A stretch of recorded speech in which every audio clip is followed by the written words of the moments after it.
Ezekiel 45, you have here the description of how God wanted the temple system to be operated, and he says you shall have just balances. And he rather labours this point over several verses here, just as he does in the law of Moses, that you should not have unjust balances and unjust weights. Why does God keep labouring this multiple times to Israel?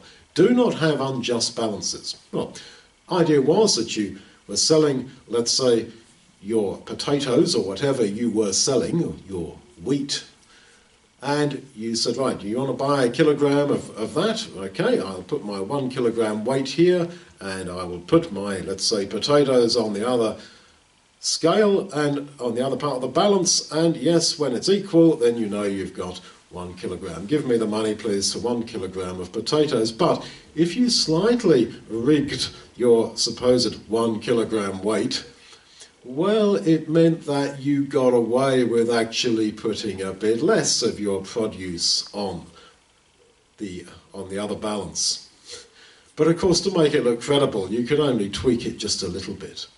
Why does God keep on about this? He really keeps on about it. The law of Moses, here again in Ezekiel. It's because he hates that spirit of petty materialism. And it is that spirit which is right across society. I will save a little bit of money by this, or I will be a little bit dishonest to get just a bit more in my pocket over this or that or whatever. And God hates that. He's saying, look, don't be so petty-minded.